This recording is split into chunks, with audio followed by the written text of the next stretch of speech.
우리가 잘 알다시피 에레미야 선지자는 눈물의 선지자라고 하죠. 유다의 심판이 확정되었기 때문에 하나님의 심판을 선포해야 하는 에레미야의 심정은 매우 괴로웠을 것입니다.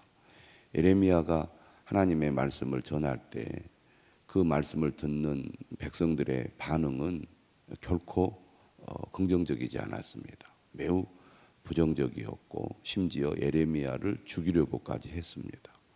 그런 사람들을 향하여 계속해서 하나님의 말씀을 선포한다는 것은 매우 곤란한 일이고 또 한편으로는 두려운 일인데, 그럼에도 불구하고 에레미야 선지자는 하나님의 말씀을 전하지 않을 수 없었습니다.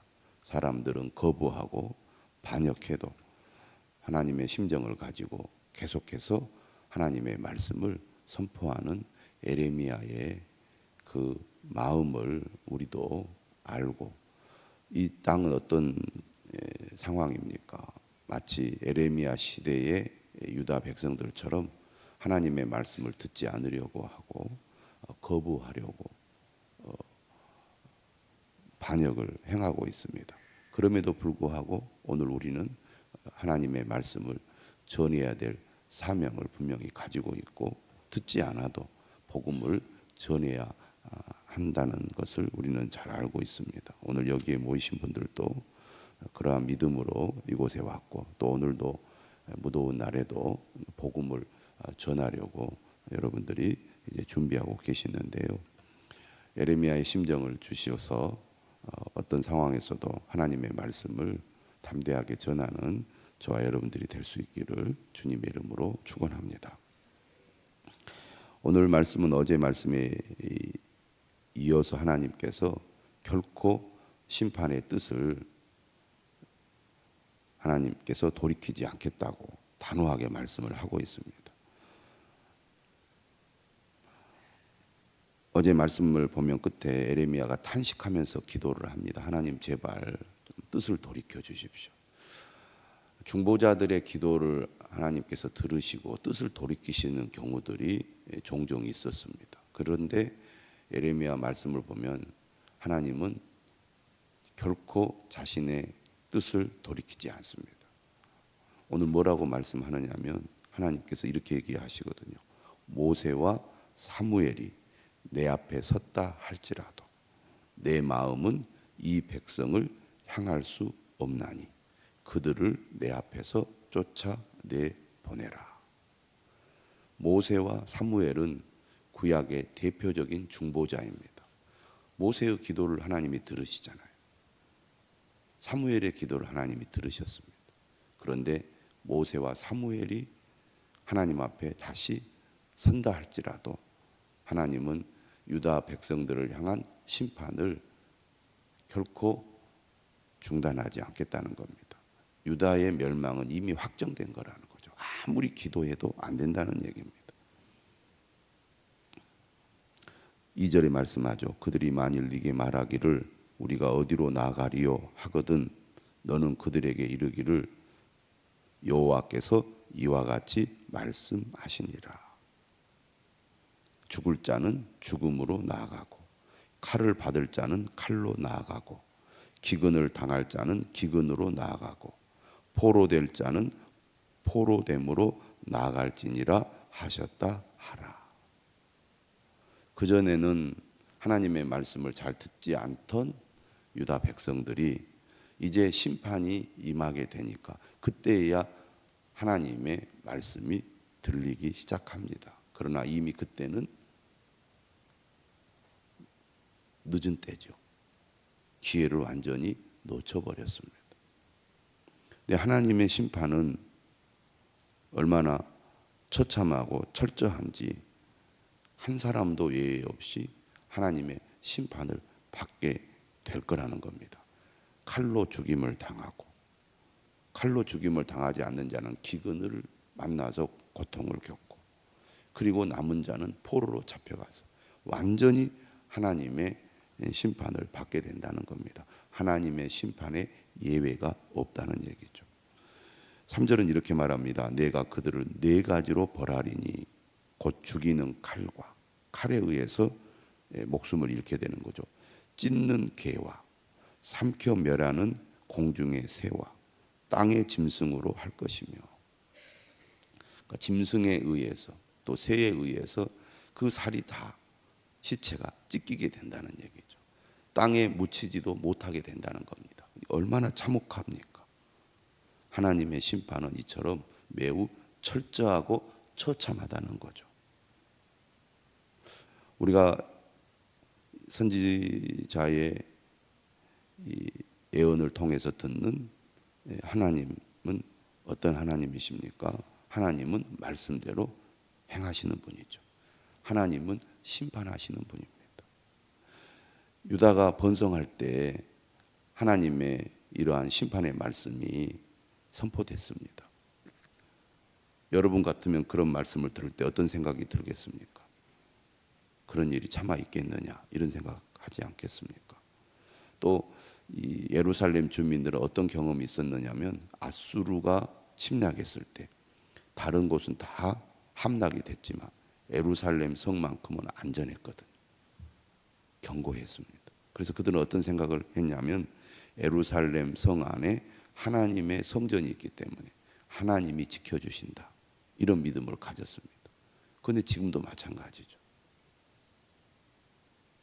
예루살렘 주민들은 하나님의 성전이 예루살렘에 있기 때문에 안전할 거라는 믿음을 가졌습니다. 또 그렇게 말하는 거짓 선지자들이 있었거든요.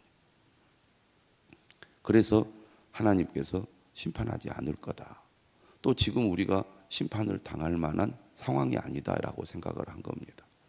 그런데 우리가 구약 성경을 통해서 또 이스라엘 역사를 통해서 하나님의 심판이 철저히 임하는 것을 우리가 보게 되잖아요. 알게 되잖아요. 지금도 마찬가지입니다. 하나님은 구원하시는 분이지만 하나님의 구원을 거절하는 자에게는 반드시 심판이 있을 거라고 분명하게 말씀합니다. 로마서 1장 5절에 이런 말씀이 있잖아요. 다만 네 고집과 회개하지 아니한 마음을 따라 진노의 날, 곧 하나님의 심판이죠. 곧 하나님의 의로우신 심판이 나타나는 그날에 이 말 진노를 네게 쌓는도다. 하나님께서 각 사람에게 행한 대로 보응하시되, 이렇게 되어 있습니다. 근데 우리가 이 말씀을 들을 때는 그런가 보다, 그러지 정말 하나님께서 그렇게 심판하실 거라고 진짜 믿지 않습니다. 그러니까 하나님을 여전히 거부하고 하나님의 말씀을 듣지 않죠. 여전히 자기 고집대로 행하죠. 그러나 하나님은 회개하고 믿는 자들을 구원하지만 끝까지 거부하고 반역하는 자들은 심판하시거든요. 그런데 그 심판이 철저하다는 겁니다. 참혹하다는 겁니다. 어떻게 하나님 그러실 수 있을까, 이렇게 생각할지 모르지만 하나님의 성품을 모르기 때문에 하는 말이에요. 하나님은 거룩하시고 의로우신 분이기 때문에 결코 죄와는 타협할 수 없습니다. 죄를 용납할 수 없는 분입니다. 우리가 어떻게 하나님 앞에 의롭다고 인정을 받습니까? 예수 그리스도께서 우리 죄를 대신하여 죄값을 치르셨기 때문에, 예수 그리스도의 그 십자가의 공로로 말미암아 우리가 하나님 앞에 의롭다고 인정받는 겁니다. 우리가 아무리 애를 쓰고 노력해도 우리의 힘으로는 결코 하나님 앞에 의롭다고 인정받을 수 없고, 결국 우리의 불의와 죄악 때문에 하나님의 심판을 받게 된다는 겁니다. 그 심판이 반드시 일어나고 그 심판은 매우 철저하고 참혹하다는 거예요. 그런데 오늘 많은 사람들이 이 하나님의 말씀을 무시합니다. 설마 정말로 그런 일이 일어날까, 이렇게 생각한다는 거죠. 구약시대 이스라엘 백성들도 똑같았습니다. 그러나 정말 말씀하신 대로 심판하신 거죠. 우리가 예수 그리스도의 은혜로 하나님의 심판을 받지 않는다는 것이 얼마나 큰 은혜고 감사의 제목인지 모릅니다. 그런데 여전히 하나님의 말씀을 듣지 않고 거부하는 사람들이 당할 심판을 생각하면 우리는 안타까운 마음을 가져야 하고 에레미야와 같은 심정을 가져야 됩니다. 우리 가족들, 우리 형제들, 우리 이웃들 여전히 그런 게 어디 있느냐고 이렇게 말하는 사람들을 향하여 우리가 눈물로 기도해야 하고 그들에게 복음을 전해야 한다는 거죠. 오늘 사절은 이렇게 말합니다. 유다 왕 히스기야의 아들 므낫세가 예루살렘에 행한 것으로 말미암아 내가 그들을 세계 여러 민족 가운데 흩으리라. 하나님이 약속하여 주신 이 젖과 꿀이 흐르는 가나안 땅을 그들은 잃어버리게 되지 않습니까? 하나님이 주신 복을 그들이 결국은 발로 차고 만 겁니다. 그 대가가 너무 참혹했습니다. 그런데 여기 보면 므낫세가 나오잖아요. 히스기야 왕의 아들 므낫세. 또 므낫세가 통치를 아주 오랫동안 합니다. 히스기야가 개혁을 하지 않습니까? 회개하고 우상을 제거합니다. 그런데 그 아들이 더 오랫동안 통치하면서 다시 그것을 온 상태로 바꿔버립니다. 어떻게 보면 남유다의 멸망은 이 므낫세가 결정적인 역할을 했다고 볼 수 있습니다. 므낫세로부터 확실하게 멸망의 길로 기울고 만 거죠.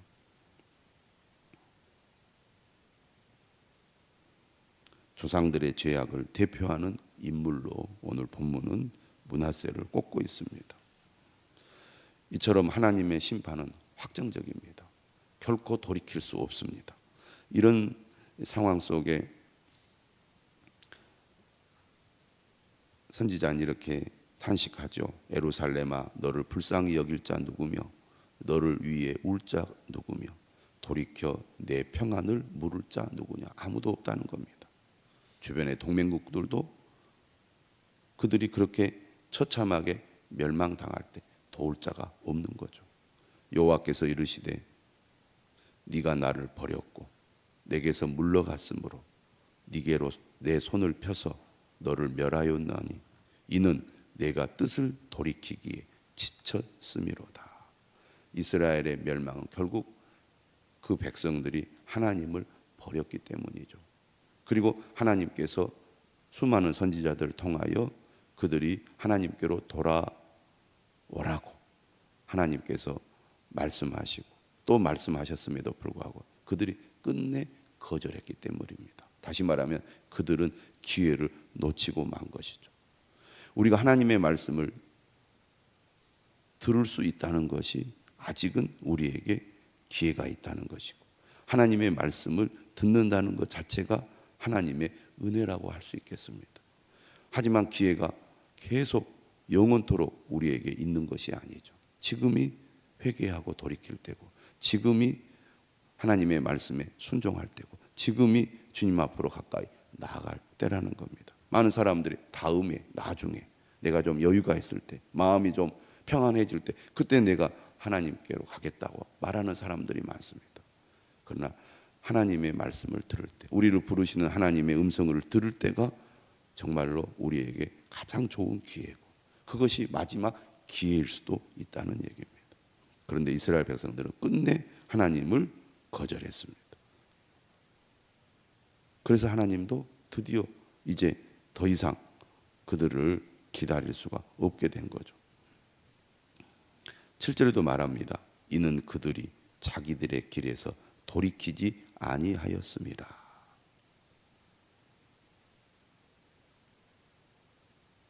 인간의 이 죄악의 본성, 자신의 고집을 꺾지 않고 끝내 고집대로 행동하는 거 아닙니까? 은혜를 받고 자신의 죄를 깨달으면 자신을 낮추고 겸손한 마음으로 순종하게 되는데 인간의 기질이 오기를 부리고 고집을 부리고 마음에 들지 않으면 제 멋대로 하는 그런 성향이 강하기 때문에 우리가 하나님의 은혜 아래 거하지 아니하고 성령의 인도하심을 받지 않으면 조금만 뭔가 마음에 들지 않으면 내 고집대로 합니다. 우리가 그런 거 있잖아요. 다른 사람과 좋은 관계를 맺기 위해서 9번 정말 잘하다가 한 번 그냥 상대방에게 큰 실수와 잘못을 저질러서 모든 것을 다 쏟아버릴 때가 있지 않습니까? 인간의 성질이 그렇잖아요. 근데 하나님 앞에도 그럴 때가 많습니다. 하나님께 잘한다고 열심히 한다고 하다가도 우리가 고집을 부리고 하나님을 거역하고 하나님으로부터 멀어져 갈 때가 있는데 이스라엘 백성들은 정말 자기들의 길에서 결코 돌이키지 않았습니다. 자기들의 뜻대로 우상 숭배, 혼합주의 이러한 이 생각에 사로잡혀서 하나님의 말씀을 듣지 않았습니다. 회개하지 않았다는 거죠. 그래서 그들이 심판을 받게 될 거라는 겁니다. 8절 이하는 과부의 비유를 들었습니다. 그들의 과부가 내 앞에 바다 모래보다 더 많아졌느니라. 하나님은 이스라엘 백성들을 축복하겠다고 약속할 때 바다의 모래처럼 그 수가 많아지겠다고 했잖아요. 그런데 오늘은 뭐라고 얘기하냐면 과부가 내 앞에 바다 모래보다 더 많아졌다고. 징계를 받은 백성을 과부에 비유하고 있습니다. 내가 대낮에 파멸시킬 자를 그들에게로 데려다가 그들과 청년들의 어미를 쳐서 놀람과 두려움을 그들에게 갑자기 닥치게 하였으며, 유다를 침략하는 적의 압도적인 힘을 보여줍니다. 꼼짝하지 못하고 두려움 속에 그들은 침략을 당하고 맙니다. 그리고 9절은 이렇게 비유를 해요. 7을 낳은 여인에게는, 자녀를 7을 낳은 여인은 얼마나 복받은 여인이고 사람들로부터 칭찬을 받았겠습니까? 그런데 7을 낳은 여인에게는 쇠약하여 기절하게 하며 아직도 대낮에 그의 해가 떨어져서 그에게 수치와 근심을 당하게 하였느니라. 자랑스러운 과거가 비참한 현재로 바뀌게 된 겁니다. 모두가 다 심판을 받아 죽임을 당하기 때문이죠. 그리고 마지막, 그 남은 자는 그들의 대적에 칼에 붙이리라. 완전히 멸망을 받게 될 거라는 거죠. 이처럼 하나님을 거역하고 자기들의 길에서 돌이키지 않는 백성들은 하나님의 심판을 받게 된다는 말씀입니다. 오늘 본문은 우리에게 하나님의 심판이 얼마나 엄중하고 얼마나 확실한가를 잘 보여주고 있습니다. 믿고 회개하면 구원을 받지만 끝내 거절하면 심판을 받는다는 것입니다. 그런 의미에서 우리가 하나님의 은혜로 구원을 받은 것, 또 믿음의 길로 나아가는 것, 말씀을 듣고 깨닫고 죄로부터 돌이킬 수 있는 것, 이 모든 것이 은혜고 감사의 제목입니다. 그러나 여전히 죄악의 길, 심판의 길로 가는 사람들이 이 땅에 너무너무나 많이 있다는 것, 그들의 결국 하나님의 심판밖에 없다는 것, 이것을 생각한다면 오늘 우리는 에레미야의 심정을 가지고 그들을 긍휼히 여기며 기도해야 할 것입니다. 하나님의 말씀을 선포하는 일을 우리가 결코 늦춰서는 안 되겠습니다. 오늘도 하나님께서 우리와 함께 하시고 우리의 간절한 기도를 들으시기를 바랍니다.